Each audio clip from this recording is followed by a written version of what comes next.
Hey guys, how's it going? It's nighttime, and we're gonna work on my SI. Oh man, would you look at that? The EK?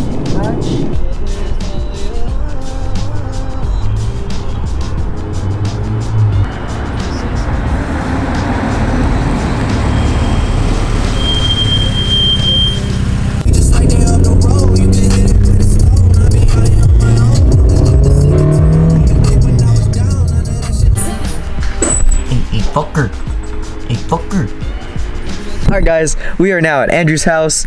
Let's get this coilover install going. To come to think of it, I don't think I've ever installed coilovers on this channel. I've probably only done it like the crappy way when I showed you guys how not to install coilovers. So I'm gonna go through with it with you guys so you guys know how to install coilovers for an 8th gen SI. Oh, I'm sorry, did I mess up your audio? Come on man, it's the best for my fans. I mean my fam. Oh my god. So, I know you guys that might be wondering what type of coilovers I got for this car and why I even got coilovers again for this car after I just went from coilovers to bags, now back to coilovers. Well, the reason why I got coilovers was because after I brought this thing to the track, I figured out that it was like a beast. So, my goal is to just keep tracking this car and get more seat time while I'm trying to fix the EK. So when the EK is all buttoned up and like ready to go in terms of like running like perfectly without any issues, then I'll bring that car to the track because that is gonna be my like full-on project. This one is just gonna be my daily / track car. Talk shit in the comments if you want, but it is what it is, bro. I'm gonna do what I want to do with the cars.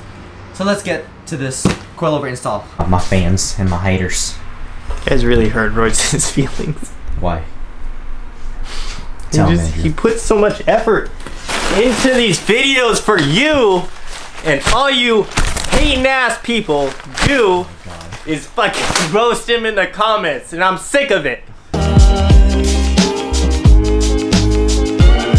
Put so much effort into these videos for you, and all you hating ass people do is fucking roast him in the comments, and I'm sick of it. Y'all can keep roasting me in the comments. I don't really care because I have thick skin and like whatever you guys say, it's like shit. If you cool with me, you cool with me. If not, then peace. The coilovers I got for this car are the Skunk 2 Pro C's, not the Skunk 2 Pro S's. A lot of you say that I got the shittiest coilovers, but from all the reviews that I've seen on the forums and everybody that actually tracks with these, they say it's a really good coilover. I got it for stupid cheap. Like I got it for like what, 500 bucks. Retail on these are 1500, and I know price doesn't always justify like how good a product is, but basing it off of what people say on the track, it rides really good, if that makes sense, on the track. These coilovers, people are gonna say it's bouncy because it does have 12K spring rates up front, 10K spring rates in the rear, and obviously this is like a track coilover, so it's not gonna be a fun ride at all. But these are the coilovers, so we're gonna be installing them on the SI right now. Shouldn't take too long. I've done so many coilover installs on my car and like suspension work, so I don't think it's gonna be that big of an issue. Let's get it started and let's get this bad boy low again. So we have the coilovers here. We have the fronts right here. It's gonna be, and then this is the rears. And then this right here is going to be your rear springs, because if you didn't know, it is a separate shock and spring. Don't know why they went there, but that's how they made it. This one has a spring silencer, but I'm probably going to take this off because we're going to be using the original rubber that's on the rear side. We are going to do the fronts first because the fronts are always the easiest coilovers to install. So, time to jack up the whip. Then we can put those, and then I can start disconnecting stuff on the front side. Okay guys, so to get to the front suspension, sometimes there's like a little opening right here, but to make it easier on yourself, just take off the whole cowl. It's just little clips that clip onto here, there, like throughout the whole, as you can see right there. Those are the little clips that you're gonna need. But yeah, take this off. It's super easy. Take off your windshield wipers first, then the cowl itself will just pop right off. Then you can get to the 3 bolts that's holding up the front suspension.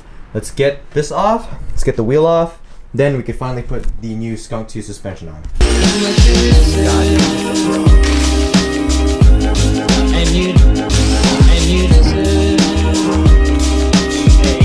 Alright guys, then you remove the brake line bracket right here. I think it's a 12 mil? 10, it's not a 10 mil, it's like a 12 mil or a 14 mil, something like that. Then you have 2 bolts. It's gonna be one right here, and then one right there. So you just get those 2 off, these 2, and then you'll be able to take off the front suspension. Hey guys, got the 3 14mm bolts that were up here. Now this whole strut assembly is non-existent. We could put the Skunk 2 ones in now. What I like to do is I like to put the 3 prongs up here first and then thread it up so that way it'll stay up there if you have nobody here that can help you.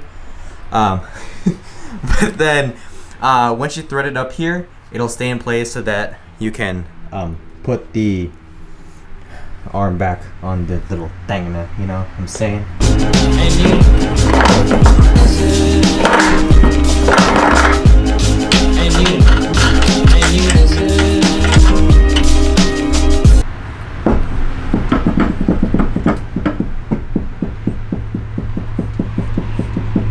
Alright guys, so we have it up here. The suspension's bolted up down there.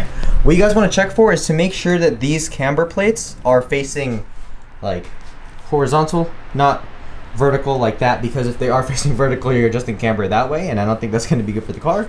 To adjust camber, you basically unbolt these right here. Oops, sorry, focus. You unbolt these right here, and then after that, you could actually slide this whole thing left and right. So, got this done. We're gonna go on to the other side, get the other side finished. I'm not gonna show you guys because there's really no need to. You guys should understand. You guys understand how to install these. So we're gonna do the other side. Then we'll see if we can get to the back today. Okay, guys. So we got the suspension on. As you can see, it's a lot closer than when you have stock suspension, because with stock suspension it pushes your axle like down like this. Now it's like straight again.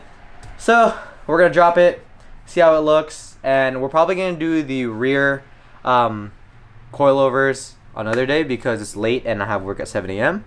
So we're just gonna do the fronts today, and then I'll probably just mix these 2 videos together so you guys can see the rear as well. Let's drop it and see how low this thing actually drops. Oh my god.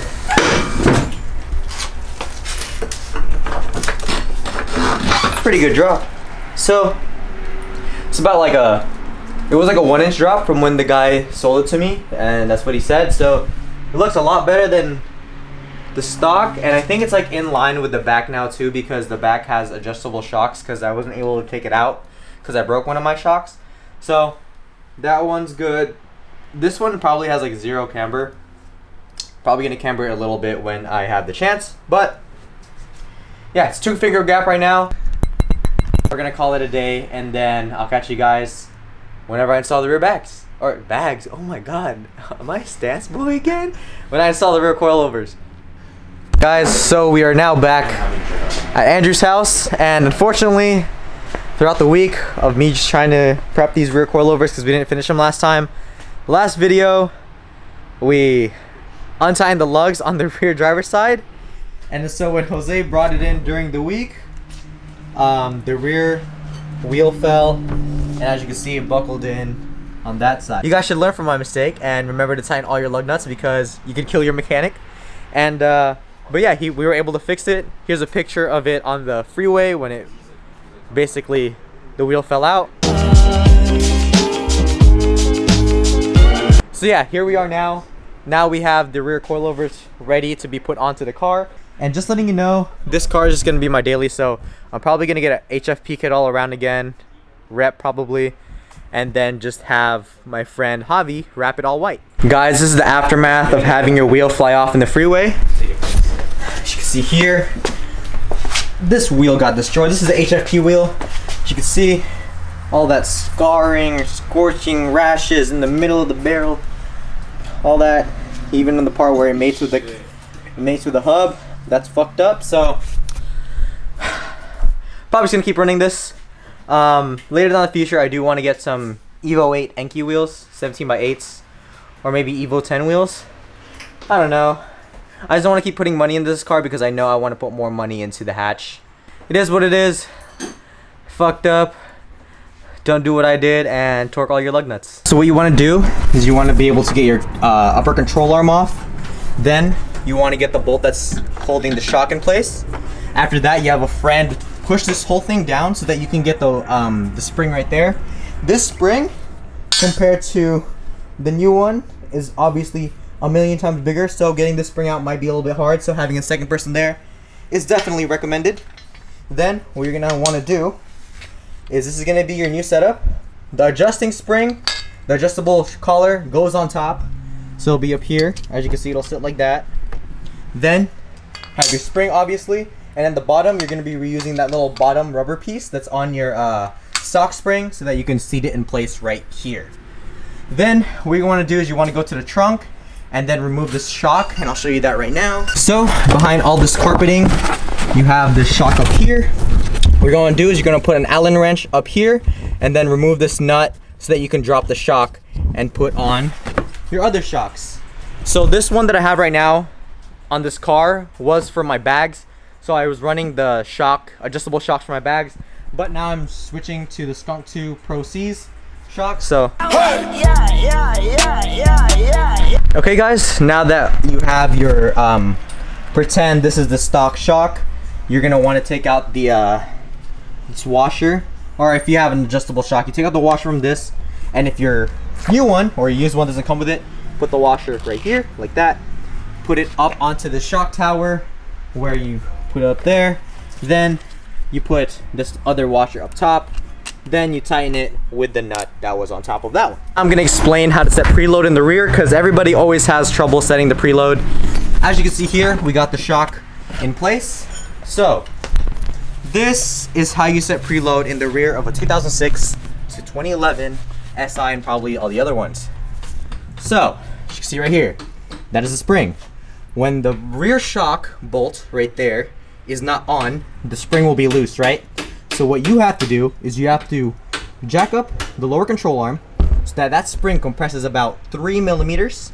Then when that spring compresses 3 millimeters, use this part right here, which is your shock, to adjust it so that it'll meet up with the hole right there.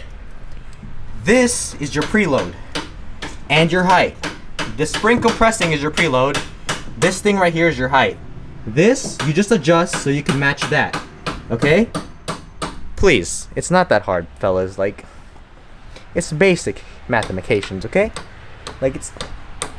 Alright, let me know down in the comment section below if you're confused, and I'll make sure to send you to another video that explains it a lot better. We're gonna do the other side, and after that, hopefully I'll be able to show you guys what it looks like. And then as of this, that is the damage, as you can see. Bacon fender, boys. So what I'm probably gonna do is I'm gonna get Ulterior Motive's universal over fender. It's metal and it bolts in from the inside, so that once this car does get wrapped, it at least looks clean and doesn't have like this wave right there. Or I could try to like pull this out, but as you can see, it's pretty bent. Oh my god, damn, I fucked up this car big time. Both coilovers are on the rears, so now we adjusted it to a certain height. Hopefully it doesn't drop us too low. It's kind of annoying doing the rear, so if anything, if this is the rear's too low, we're just gonna lower the fronts. But yeah, we're gonna jack it up and then drop it down, see how low it can get. See how low.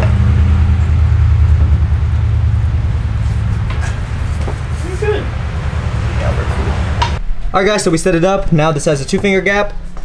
This has around a 1, 2, close to 2. So happy with it for now. The rears has to settle in too, so it'll be a little bit lower to match up the fronts because the rears are a little bit higher. But that is how you install real coilovers. It's pretty simple. Fronts are basic. The rears get kind of complicated just because of that whole separate spring and shock. Now what I'm gonna do is I'm gonna set the dampening to the medium setting on this one. And since I bought this kit used, it didn't come with the dampening knob for the rears. Therefore, I'm just gonna use the ones from the front and just use the dampening knob in the rear.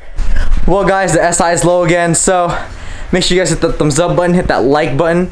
Let me know if you guys have any more questions about suspension work, because I've literally been through hell and back with this suspension, and I've taken it off and put it back on more than build humbly, and I'll catch you guys on the next video. Peace.